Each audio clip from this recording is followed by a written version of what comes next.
Have you ever written or spoken a word or phrase in inclusive Spanish? Do you even know what inclusive Spanish is? In today's video, I'm going to be talking about a topic that's a little bit controversial in the Spanish-speaking world. Falta de respeto la que tienen ustedes día sí y día también, llamando presidente en masculino a una mujer, que por más que a ustedes les pese, es presidenta.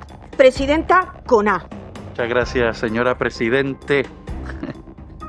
A ver, a la señora Sánchez Joder, no sé si me puede prestar un minuto de atención como portavoz del PSOE. Le animo a usted a repasar las reglas de la lengua que compartimos y así no tendría que poner de manifiesto su ignorancia. ¿Le suena el término principio activo? Pues el del verbo presidir es presidente. Una mujer cuando ataca, que es lo que usted ha pretendido hacer conmigo, no es atacanta, sino atacante.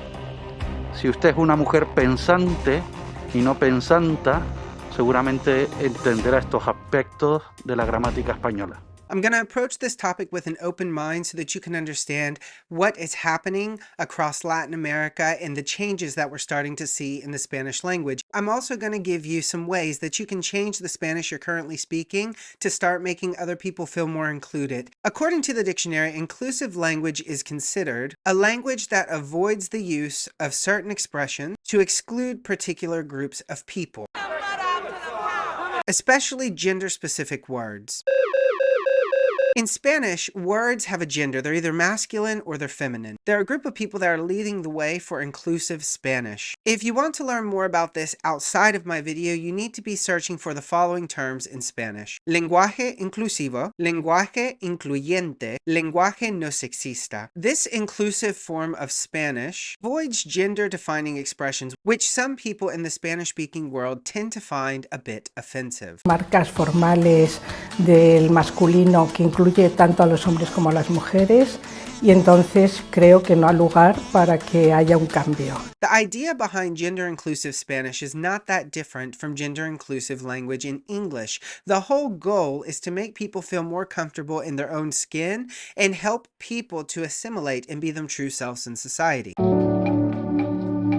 It exists to bring equality and equal representation to all gender identities in the Spanish-speaking world. This language is a little bit controversial because some people, just like in the English-speaking world, feel that Spanish is inherently masculine or feminine because of the gender associated with certain words. Let me know in the comments, do you think moving towards gender-inclusive Spanish is something positive or something negative, and why? How does gender-inclusive Spanish work, and why should you care about it? Before you can understand this, you need to know how gender works in Spanish for all of the words that exist. If you compare gender in English and Spanish in two phrases, you'll see that Spanish has gender attached to almost every single word. In English, I could say the table is red, and here there's no gender. Table doesn't have a gender in English, but in Spanish, we will have to say la mesa roja. And here we can see that mesa and roja are both feminine because mesa starts with la, which is a feminine article for the word mesa, which is also a feminine word. Because of this, the adjective that comes after the noun also has to be feminine. In Spanish, it's pretty obvious to see that some words are masculine and some words are feminine.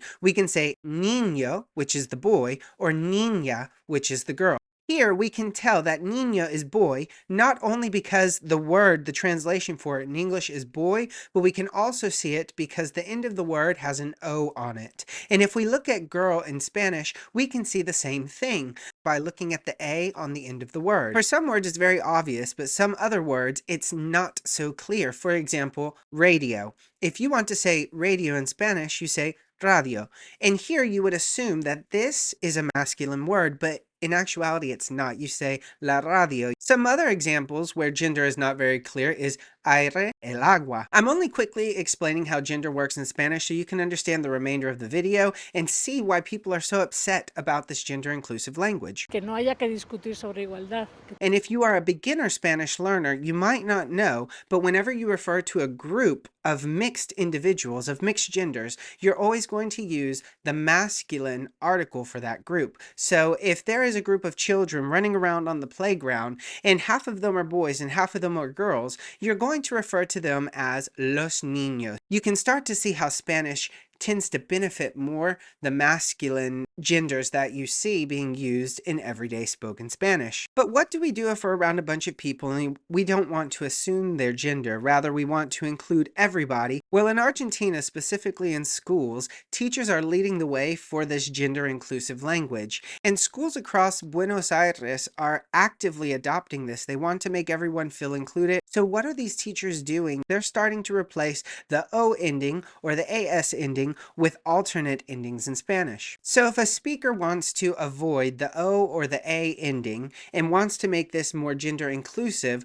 what you'll do is you're going to take off those endings and you're going to replace them with an E. So instead of ellos, which can be a group of boys and girls or only a group of boys, or ellas, which is exclusively a group of girls, you can say ellas, and this is going to be the gender inclusive way of saying a group of people in Spanish. More inclusive Spanish is actually very simple. Address both groups of genders separately in the same sentence. So instead of saying los niños corren en el parque, you could say los niños y las niñas están corriendo en el parque. And here, what we're doing is addressing both groups of people, the boys and the girls run together. And if you're comparing this to English, it's the exact same way that we would do it. What if we want to do this in a more subtle way that allows us to reduce what we're saying altogether?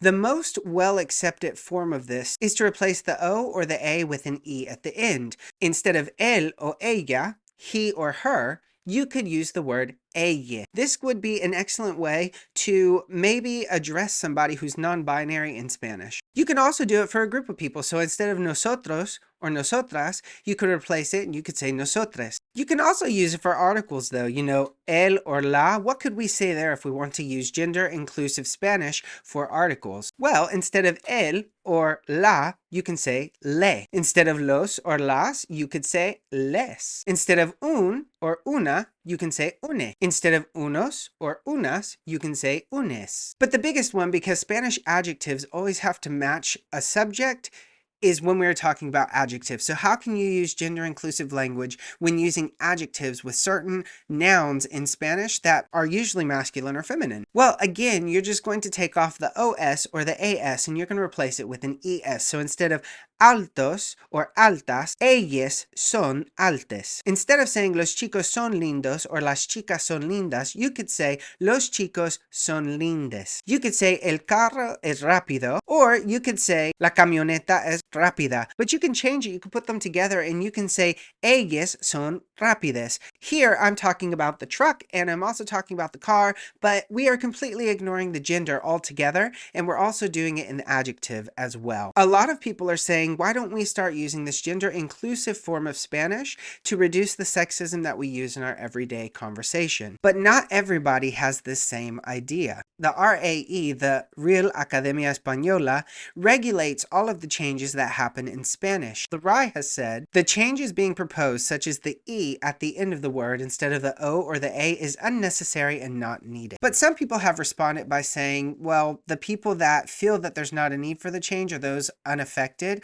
by how things currently are. And some people have gone on to say that this is a bit of institutionalized sexism. What do you think? Let me know in the comments what you think about this. The point of this video is not so much to bring up an issue about sexism, but rather to help you understand how you can speak more inclusive Spanish if you are a beginner or intermediate level and you want to be able to communicate with everybody, because Spanish speakers, just like English speakers, are people, and there are people that are going to come from all walks of life that you are going to come into contact with. So if you want to speak more gender inclusive Spanish, make sure you use the rules that we've talked about in this video today. And if you would like to learn more about it, go ahead and click the link in my description, and I have an entire workbook that you can use to understand this a little better. I hope that this information will help you understand how Spanish is changing, and please let me know if you have any ideas or comments about what I've talked about in this video today. I would love to hear it, because I think this is a conversation that needs to be had, especially in the world we live in today, where people are increasingly wanting to feel more like their authentic selves. So I feel that it's great. You know, if somebody wants me to do this, I'm going to go ahead and do it. And I think it's just my job as an English speaker to be able to understand the culture of the people I'm speaking to. And if a large group of people feel that this is important for them in their native language, I am all on board with doing it. Let me know your thoughts below, and I'll see you guys in the next video.